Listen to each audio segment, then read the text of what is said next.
Hello guys, നമുക്കൊരു cute shaky cards ഉണ്ടാക്കിയാലോ. അപ്പോൾ ഞാനൊരു A4 ഇതുപോലെ റെക്റ്റാങ്കിൾ ഷേപ്പിൽ കട്ട് ചെയ്ത് കൊടുക്കുന്നുണ്ട്. എന്നിട്ട് ഒരു പേപ്പറിൻ്റെ സെൻറ്റർ ഇതുപോലെ റെക്റ്റാങ്കിൾ ഷേപ്പിൽ ഒന്ന് കട്ട് ചെയ്ത് കൊടുക്കുക. അതിനുശേഷം നമുക്ക് റെഡ് പെന്നെടുത്തിട്ട് റെഡ് കളർ എടുത്തിട്ട് ഇതുപോലെ ഹാർട്ട് വരച്ചെടുക്കുക. ഹാർട്ട് വരച്ചെടുക്കാനൊരു പ്രത്യേക രസമല്ലേ, പ്രത്യേകിച്ച് വൈറ്റ് പേപ്പറിൽ റെഡ് ഹാർട്ട് വരച്ചെടുക്കുമ്പോൾ അതൊരു പ്രത്യേക രസമാണ്.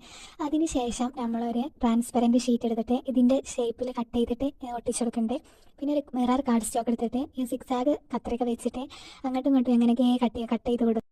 കാർഡ് സ്റ്റോക്ക് ആകുമ്പോൾ എങ്ങനെ കട്ട് ചെയ്താലും അതിനൊരു ഭംഗീകാരം. അതിന് ശേഷം ആ കട്ട് ചെയ്തതൊക്കെ ഇതിൻ്റെ മേലിൽ ഇട്ടെടുത്തിട്ട് ഇതിൽ കാണുന്ന പോലെ ഇട്ടെടുത്തിട്ട് നമുക്ക് വേറെ നമ്മൾ ആദ്യം കട്ട് ചെയ്തിട്ടുള്ള മറ്റേ A4ൻ്റെ ആ പീസ് എടുത്തിട്ട് ഇതിൻ്റെ മേലിൽ ഒട്ടിച്ചെടുക്കുക. ഉള്ളൂ നമ്മളെ ക്യൂട്ട് ഷേക്കി കാർഡ്സ് റെഡി.